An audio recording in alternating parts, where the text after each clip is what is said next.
Y en otras noticias que nos están hablando de una pandemia global, hoy hablaremos de la clasificación del Estado según algunos de sus poderes. Primero hablemos qué es la forma del Estado, ¿no? La forma del Estado se puede confundir muy fácil con un sistema de gobierno, ¿ok? Pero no son lo mismo. Por ejemplo, la forma de Estado se deriva en la manera como se están organizando los elementos que la constituyen.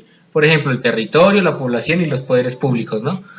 Y desde un punto de vista jurídico, al principio que determina la forma de Estado procede a la estructura interna del poder.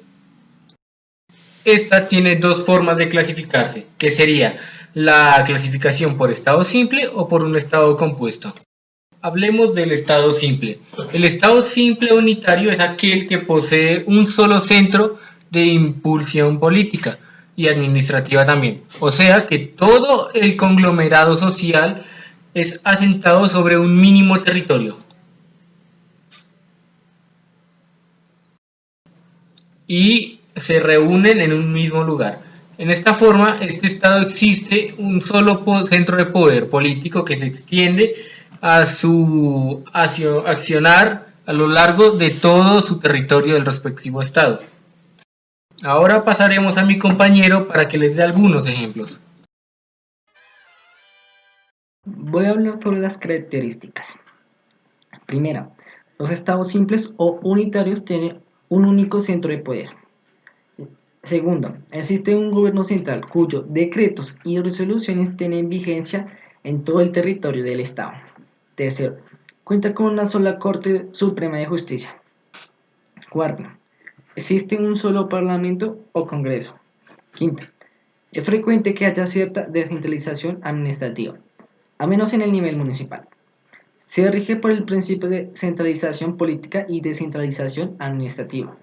El objetivo es dar a los entes regionales y locales, departamentos y municipios un cierto grado de autonomía en el manejo de determinados asuntos como inspección fiscal y presentación de servicios públicos, entre otras.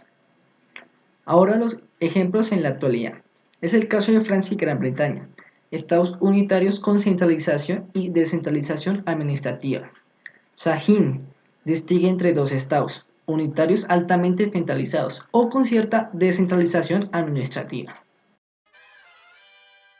Yo les voy a hablar de estado compuesto. ¿A qué se refiere esto? Los estados compuestos son aquellos en los cuales la soberanía no se ejerce de manera uniforme e inconstante, sino que se ejerce sobre todo el territorio nacional.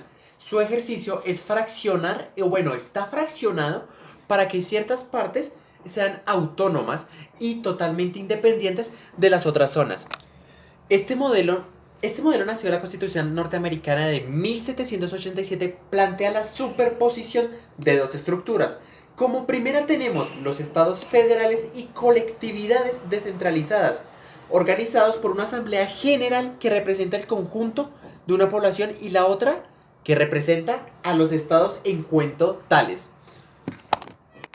Y como segunda tenemos los estados federales. Eso es una asociación de estados en el que los miembros están sometidos en ciertos aspectos a un poder central y único, pero conserva su propia autonomía en ciertas funciones. Ahora, los ejemplos en la actualidad de los estados federales, de la primera parte que yo dije, a dicho modo, se adaptan en la actualidad los siguientes ejemplos, como lo serían Estados Unidos, Canadá, Alemania, Australia, Suiza, la India e inclusive Rusia. Pero también tenemos esos modelos en Latinoamérica, como lo sería Argentina, Brasil, México e inclusive Venezuela. Por último, hoy hablaremos de las formas de descentralización de un Estado. La descentralización se puede considerar como un proceso social de transferencia de competencias desde la administración central o las administraciones intermedias y locales. Para eso, estos pueden adoptar dos diferentes formas. Número 1, la descentralización administrativa, que su objetivo es descentralizar o lograr una gestión administrativa más ágil y efectiva. Y la segunda es una descentralización política. Para algunos especialistas, lo más importante de la descentralización política es que supone un centro ¿cómo decirlo?, decisorio, con capacidad para crear derechos, normas de igualdad jerárquica de una ley común. En estos caen también otros tipos de descentralización. Está la funcional, que es el reconocimiento al órgano correspondiente de competencias específicas. La descentralización territorial, que es un traslado de poder decisivo a órganos cuyo ámbito de actividad o jurisdicción lo constituye un territorio o localidad. O la descentralización mixta, que son las dos formas anteriores que ya dije que se pueden combinar y dan paso a una descentralización política con base territorial, como sería el caso de los gobiernos territoriales, o bien una función y territorio, como sucede en una empresa estatal en una provincia.